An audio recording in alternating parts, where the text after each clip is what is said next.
There comes a moment in life, a quiet, private moment, where the world around you feels still, almost frozen. It's the moment when you stare at yourself in the mirror, not at your face, not at your body, but at your soul. A moment when you no longer feel the need to hide behind excuses, temporary distractions, or hollow promises. A moment when the truth rises like a whisper from deep inside your chest and says softly but firmly, "You know you can be more, so why aren't you?" This audiobook is not designed to comfort you. It's created to awaken you, to shake the dust off your ambitions, to pull you out of mental shadows, to confront the version of yourself that you've outgrown, and to guide you toward the version you are meant to become. Today is the day you step forward, not because you feel ready, not because you feel strong, but because you are tired of standing still. Chapter 1. Why you haven't improved yet.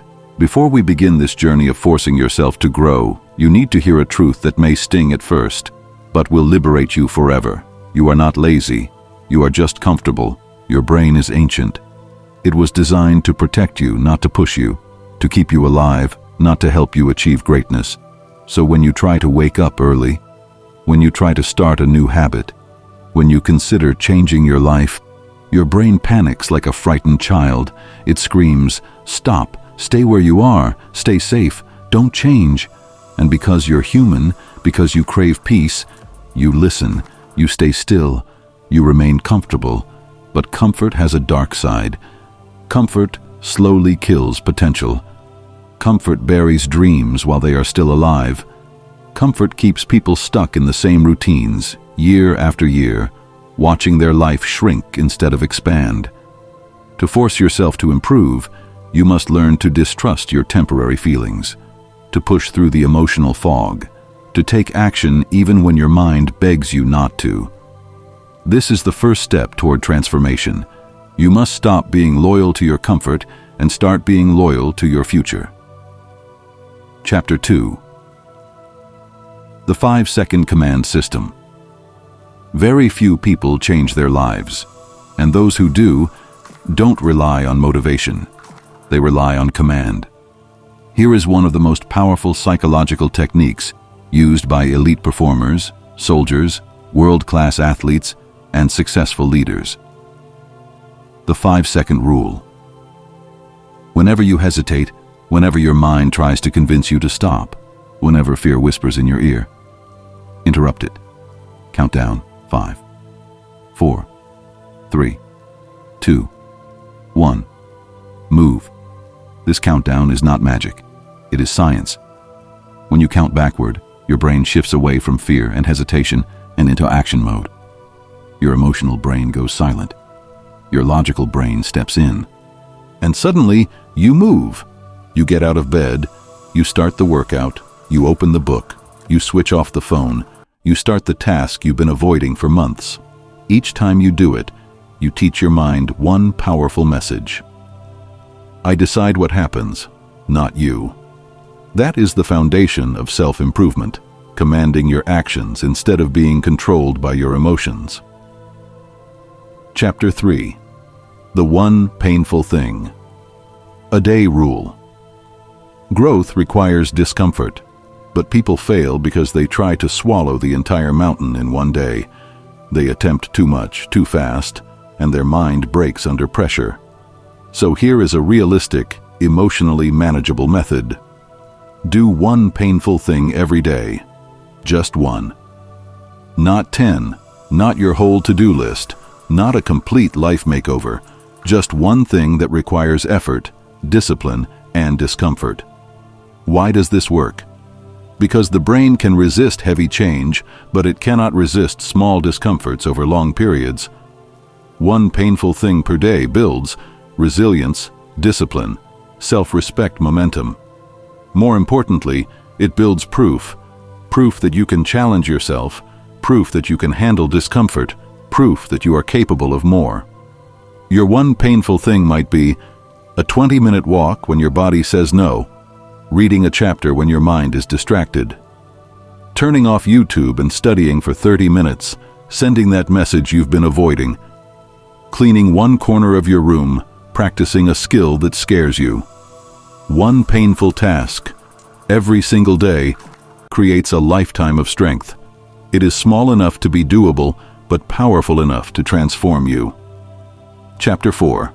Discipline is stronger than motivation. Motivation is emotional. It is fragile, unpredictable, and deeply human. Some days it arrives like a spark, bright, fiery, ready to pull you forward. Other days it hides in the shadows, refusing to show up no matter how desperately you wait for it. It rises when life feels exciting. It falls when life becomes heavy, and it fades the moment discomfort appears. Motivation depends on everything around you: your mood, the weather, your energy levels, the people you meet, the messages you read, your hormones, your stress, your fears, and 1,000 tiny factors you cannot control. Motivation is unreliable, and you cannot build a new life on something that disappears when you need it most. But discipline is different. Discipline is the opposite of emotion. It is structure, foundation, architecture. Discipline is not born in excitement. It is built slowly, silently, through repetition, consistency, and small daily sacrifices. It grows in the moments no one sees, the tired mornings, the late nights, the internal battles you fight alone. Discipline is created brick by brick, habit by habit, choice by choice, moment by moment. Where motivation asks, "Do I feel like it today?" Discipline answers with calm authority, "Feelings don't matter. Action does." Discipline is the adult in the room when your emotions act like children. To force yourself to improve, you must stop depending on inspiration and start relying on systems. Systems that function even when your heart feels empty, even when your mind feels tired, even when motivation completely abandons you. And it will abandon you. That's why systems matter. System 1. Time blocking. Set a specific time for your habits. Not later, not when I feel ready, not when I get free time. When your brain receives vagueness, it chooses comfort. But when it receives clarity, it obeys. If you decide that 6 a.m. is workout time, your brain understands the rule. If 8 p.m. is reading time, your mind stops negotiating. Time blocking removes the emotional debate and replaces it with structure. You stop thinking and start doing. System 2. Environment design. Your environment speaks louder than your willpower. A phone on your desk pulls you away. A messy room drains your energy. Unhealthy food in your kitchen whispers, "Just one." But the reverse is also true. A clean workspace invites clarity. Books within reach invite learning. Workout clothes prepared the night before make exercise easier. When you surround yourself with the tools for success and remove the tools for failure, you stop fighting your environment and start being lifted by it. This is one of the most emotional truths. Your environment influences your behavior more than your motivation ever will. System 3. Public accountability. Humans fear embarrassment more than they fear effort. When you keep your goals private, quitting feels easy, painless, invisible. But when you tell someone, when you announce your intention, when another pair of eyes is watching you, suddenly your excuses become heavier. You push harder because you don't want to disappoint. You stay consistent because someone expects it. You rise to your promises because breaking them means breaking trust. Public accountability gives you an emotional reason to stay disciplined. System 4. Visual progress tracking. There is something powerful, almost primal, about seeing your progress physically. A calendar filled with X marks, a journal full of completed days, a habit tracker with a growing streak. Your brain begins to crave the pattern. It becomes emotionally attached to the chain. It wants to protect what you've built. Every X is a victory. Every streak is a promise. Every mark is proof that you showed up even when you didn't feel like it. This visual record becomes your motivation on the days when your heart feels weak. These systems do not care about your mood. They do not care if you feel tired, sad, stressed, or unmotivated. They function independently of emotion, which is exactly why they work. They take the burden off your feelings and place it on your structure. And that is how real transformation happens. Not by waiting for emotional storms to calm, but by building a ship strong enough to sail through them. Chapter 5. The Identity Shift. People try desperately to change their habits, but they keep dragging the same old identity behind them like a heavy shadow, and that's why they fail again and again. Because the truth is painful but simple. Habits grow out of identity, and identity grows out of belief. If deep inside you still see yourself as the old version of you, the one who gives up, the one who procrastinates, the one who dreams but never follows through, then no amount of forcing, pushing, or trying will ever create lasting change. It will all feel like a battle against yourself. Real improvement does not begin with a new routine. It begins with a new self. You must make a decision, not a casual thought, not a temporary inspiration, but a deep, emotional, soul-level decision about who you want to become. Not what, who. Do you want to become someone who is truly disciplined, not just someone who pretends for a week? Someone focused, not easily distracted by every noise of the world? Someone confident, not controlled by fear or doubt? Someone responsible, not running away from life's challenges? Someone successful, not someone who only talks about success? Because the moment you step into a new identity, even before your habits change, your mind starts shifting, your decisions start shifting, your energy starts shifting. Once the identity is adopted, the habits grow naturally, almost effortlessly, like branches from a strong tree. Tell yourself every single day, I am the kind of person who does difficult things. I am the kind of person who finishes what I start. I am the kind of person who shows up even when I don't feel like it. Repeat it until your brain begins to rewrite itself. Repeat it until the old you no longer fits you, because the day your identity changes, your actions will rise automatically, unshakably, to match the powerful new version of you.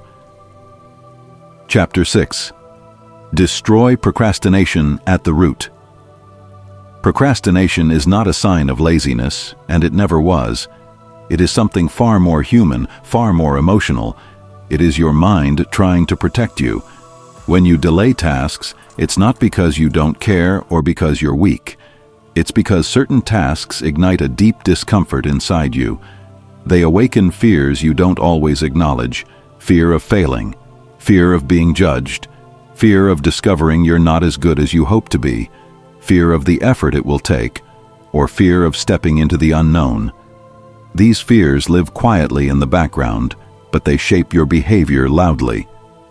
So your brain builds a shield, and that shield is called procrastination. Your delay is your mind's way of saying, I'm scared, I don't feel safe, please protect me. Most people think the solution is discipline, but discipline alone can feel like trying to fight a storm with your bare hands. The real solution is gentler, kinder, smarter. You must lower the pressure. You must make the task small enough that your mind no longer fears it. When you tell yourself, I'll study for 2 hours, your brain immediately panics. It imagines stress, effort, difficulty, and so it refuses. But when you whisper gently, I'll study for 5 minutes, suddenly the fear softens. 5 minutes doesn't feel threatening. 5 minutes feels possible. And possibility opens the door to action. It works with everything. When your room feels overwhelming, don't promise to clean it all. Your mind will resist. Instead, say, I'll clean for just 3 minutes. 3 minutes is harmless. When you're too drained to work out, don't demand a full routine. Just say, I'll put on my shoes. Putting on shoes is nothing. But that tiny action is everything. Because the moment you begin, something magical happens. The emotional resistance melts. The fear loses its grip. Momentum wakes up. Your body moves forward. And soon you find yourself doing far more than the tiny goal you set, because the hardest part wasn't the task itself, it was simply starting. This is the truth about improvement. This is how you grow. You don't force yourself through pain and pressure. You outsmart your fear with softness. You make the beginning so small, so gentle, so achievable that your brain cannot possibly reject it. And once you begin, improvement becomes inevitable. Chapter 7. Take ugly action. People wait for perfection before they begin, but perfection is a liar, a trap, a silent dream killer. The world doesn't reward perfection, it rewards action. Take ugly action, messy action, uncomfortable action. Write the messy paragraph. Record the imperfect video. Start the awkward workout. Speak the shaky words. Try the new skill badly. Growth does not come from excellence, it comes from movement. Confidence is not built from success. It is built from survival, from seeing yourself take action even when you feel unprepared. Every ugly action is a brick in the foundation of the stronger self you are building. Chapter 8. Become your own coach. You have two voices inside you, the inner critic and the inner coach. Most people listen to the critic, the one that says, "You always fail. You're not good enough. You don't have discipline. You're too late." But if you want to improve, you must silence the critic and empower the coach. Replace negative thoughts with, "I learn from every failure. Every day my discipline grows. Discomfort is part of the process. I am capable of change." Talk to yourself with strength, patience, and respect, because nothing in your life will ever change until the way you speak to yourself changes first. Chapter 9. The truth you must face. Here is the truth no one wants to admit. You are responsible for the life you tolerate. If you tolerate distraction, your life will be unfocused.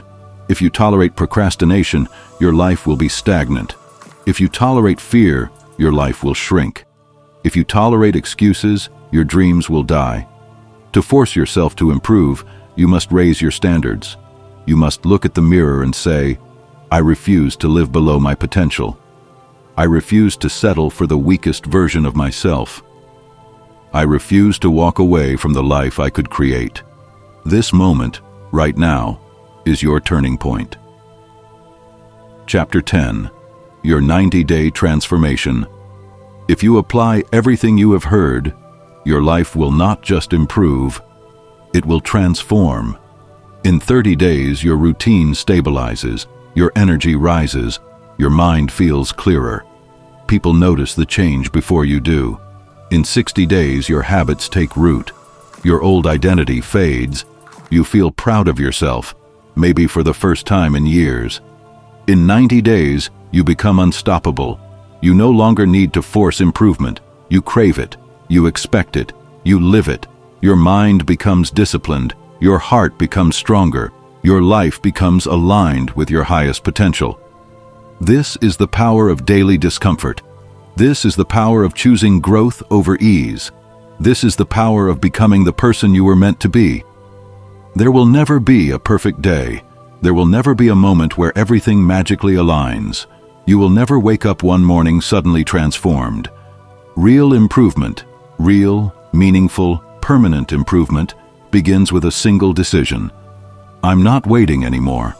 Not for motivation, not for confidence, not for the perfect moment. Your future starts with the first step you take right after this audiobook ends. Stand up, take action, push yourself. Even when it hurts, even when you doubt, even when it feels impossible. Because on the other side of discomfort is the version of you that you always wished to become.